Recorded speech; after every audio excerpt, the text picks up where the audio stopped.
السلام علیکم ورحمۃ اللہ وبرکاتہ۔ بہت ہی پیارے مسلمان بھائیوں، بہنوں، بیٹوں اور بیٹیوں، میں غلام مصطفیٰ اللہ اور اللہ کے رسول کے پیغام کے ساتھ پیام اسلام چینل سے آپ سے مخاطب۔ درس قرآن کے سلسلہ میں آج کا ہمارا سبق سورۃ الاعراف آیت نمبر 167 اور 168 پر مشتمل ہے۔ اعوذ باللہ من الشیطان الرجیم، بسم اللہ الرحمن الرحیم۔ وَإِذْ تَعَذَّنَ رَبُّكَ لَيَبْعَثَنَّ عَلَيْهِمْ إِلَى يَوْمِ الْقِيَامَةِ مَن يَسُومُهُمْ سُوءَ الْعَذَابِ إِنَّ رَبَّكَ لَسَرِيعُ الْعِقَابِ وَإِنَّهُ لَغَفُورٌ رَحِيمٌ۔ وَقَطَّعْنَاهُمْ فِي الْأَرْضِ أُمَمًا منہم الصالحون ومنہم دون ذالک وبلوناہم بالحسنات والسیئات لعلہم یرجعون۔ یہودیوں پر اللہ کی نافرمانیوں کے سبب طرح طرح کے عذاب وقفے وقفے سے آتے رہے۔ اس آیت میں جس عذاب کا ذکر ہے وہ یہود کا مختلف زمانے میں مختلف حکمرانوں سے ذلیل و خوار ہونا ہے۔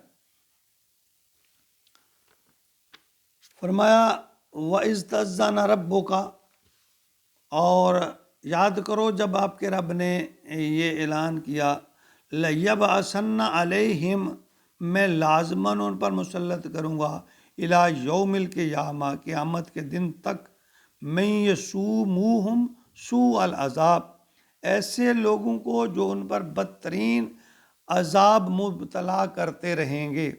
ان ربک لسریع العقاب، یقیناً آپ کا رب جلد سزا دینے والا ہے۔ وَإِنَّهُ لَغَفُورٌ رَحِيمٌ، اور وہ بخشنے والا بھی اور رحیم ہے، بے شک یقیناً وہ غفور اور رحیم بھی ہے۔ یعنی اللہ تعالیٰ کی دو صفات اس آیت میں بیان کی گئی ہیں۔ ایک یہ کہ ان ربک لسریع العقاب، کہ اللہ تعالیٰ جلد حساب لینے، جلد سزا دینے والے ہیں۔ وَإِنَّهُ لَغَفُورٌ الرحیم، اور یہ کہ اللہ تعالیٰ غفور اور رحیم بھی ہیں۔ اب یہ انسانوں کے اوپر اس پر انحصار ہے کہ وہ اپنے طرز عمل سے کس شان کے مستحق ٹھہرتے ہیں، وہ عزیز ذو انتقام یا سریع العقاب کے، یا غفور الرحیم، یعنی کون سی وہ روش اختیار کرتے ہیں، کس شان کے وہ مستحق ٹھہرتے ہیں۔ یہاں یہود کے بارے میں جو اللہ تعالیٰ کا جو قانون، جو فیصلہ ہے وہ ہمارے سامنے ہے۔ اگلی آیت میں فرمایا وَقَطَّعْنَاهُمْ فِي الْأَرْضِ أُمَمًا، ہم نے انہیں زمین کے اندر منتشر کر دیا یا فرقوں میں بانٹ دیا۔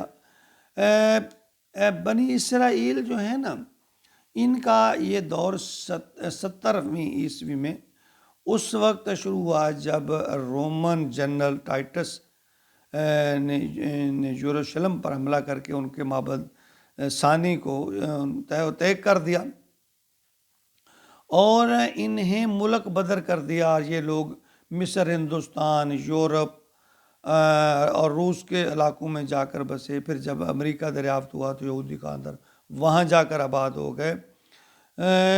تو ان پر مزید یہ کہ وہ جہاں بھی جاتے لوگ ان سے شدید نفرت کرتے ان کے اعمال کے سبب، یعنی ان پر ہر جگہ پر لوگوں نے ان کی مخالفت کی۔ عیسائیوں کی ان سے نفرت اور شدید دشمنی کا ذکر سورۃ المائدہ آیت نمبر 14 میں ہے۔ فَأَغْرَيْنَا بَيْنَهُمُ الْعَدَاوَةَ وَالْبَغْضَاءَ إِلَى يَوْمِ الْقِيَامَةِ، کہ ہم نے ان کے درمیان عداوت اور بغض قیامت تک کے لیے ڈالا ہے۔ یہ دشمنی ان کی حضرت مسیح علیہ السلام اور حضرت مریم علیہ السلام کے خلاف ان کا جو رویہ تھا یا ان کے عقائد تھے اس کے بارے میں ہے۔ تو جنگ عظیم دوم میں بھی ہٹلر کے ہاتھوں یہ یہودیوں پر ظلم و ستم ہوا، یعنی ان کو اکٹھے کر کے یعنی اس نے قتل و غارت جو کی وہ بھی ایک تاریخ کا حصہ ہے، یعنی ان کی اجتماعی جو قتل و غارت ہے، یہ اور یہ 20ویں صدی، جس کو ہم مہذب دور کہتے ہیں، اس میں ہوئی۔ اور یہ ہولو کاسٹ یعنی اس کو کہا جاتا ہے، ہٹلر کے ہاتھوں 60 لاکھ یہودی قتل ہوئے، اور بعض لوگ کہتے ہیں نہیں کہ ان کی تعداد 40 لاکھ ہے۔ اگر 40 لاکھ کو بھی مان لیا جائے، ایک یعنی نسل کی 40 لاکھ لوگوں کو اس طرح قتل کر دینا، تو یہودیوں کا جو ہٹلر کا جو ہولو کاسٹ یعنی یہودیوں کا قتل عام جو ہوا، وہ بہت ہی ایک دردناک ایک کہانی ہے۔ اور ان کا تاریخ میں یہ حالات اور واقعات یعنی بیان ہوتے رہے، میں یسومہم سوء العذاب، تو گویا یہ اس کی تفسیر ہے کہ قیامت تک اللہ تعالیٰ فرماتے ہیں میں ان کو عذاب میں مبتلا کرتا رہوں گا، لوگوں کے ہاتھوں نے ذلیل و خوار کرتا رہوں گا۔ میں اس بارے میں حضرت عیسیٰ علیہ السلام کی طرف یعنی پھر جب کہتے ہیں کہ حضرت، اور ان کا یہ جو آخری وقت ہے، تاریخ کے جو پیشگوئیاں جو اسلام کے جو مفسرین ہیں یا مبلغین ہیں، انہوں نے جو اس کی مسجد اقصیٰ کو جب شہید کر دیا جائے گا تو اس کے نتیجہ میں مشرق وسطیٰ میں ایک پھر یہودیوں کے خلاف پھر ایک مخالفت کا طوفان اٹھے گا۔ البتہ یہ طوفان غیر عرب سے ہوگا۔ عرب کے بارے میں یہ حضور صلی اللہ علیہ وسلم کی ایک پیشین گوئی ہے کہ یہ مغضوب علیہ ہو جائیں گے، یہ قوم جو ہے ایک دفعہ یہ دین سے بے بہرہ ہو جائے گی، اور غیر عرب سے ان کے خلاف، یہودیوں کے خلاف پھر ایک لشکر اٹھے گا اور پھر ان کو تحت کرے گا۔ اور یہ دور ممکن ہے کہ حضرت عیسیٰ علیہ السلام کی موجودگی میں، وہ جب عیسیٰ علیہ السلام کا جان نزول ہو چکا ہو تو ان کی موجودگی میں ہی یعنی عیسیٰ علیہ السلام کے جو دشمن ہیں ان کا استحصال ہو۔ تو اگر منہم الصالحون ومنہم دون ذالک، ان میں سے کچھ لوگ صالح ہیں اور کچھ وہ بھی ہیں جو دوسری طرح کے ہیں۔ اللہ تعالیٰ فرماتے ہیں کچھ اچھے لوگ ہیں جو جنہوں نے اللہ کے احکام کو مانا، اور کچھ برے ہیں۔ وَبَلَوْنَاهُمْ بِالْحَسَنَاتِ وَالسَّيِّئَاتِ لَعَلَّهُمْ يَرْجِعُونَ، ہم انہیں بھلائی اور برائی سے آزماتے رہے ہیں کہ شاید جو لوگ، اللہ تعالیٰ فرماتے ہیں بار بار میں نے ان پر انعامات کیے اور پھر میں نے ان کو آزمایا، کبھی بھلائی سے اور کبھی برائی سے۔ بھلائی کا مطلب انعام دے کر، اور برائی کا مطلب کہ ان پر عذاب دے کر، اللہ تعالیٰ کہتے ہیں۔ اور یہ اللہ کی فطرت ہے کہ وہ ہر کسی کو آزماتا ہے، کبھی خوشی دے کر، کبھی غم دے کر، کبھی تندرستی اور صحت دے کر، کبھی بیمار کر کے، کبھی غربت دے کر تو کبھی امارت دے کر۔ تو اللہ تعالیٰ ہر طرح آزماتے ہیں۔ اللہ تعالیٰ اپنی آزمائش سے ویسے تو بچائے، لیکن اگر اللہ کی طرف سے آزمائش آ جائے تو اللہ تعالیٰ ہی اس میں استقامت دینے والے ہیں، اللہ تعالیٰ ہی کامیاب کرنے والے ہیں۔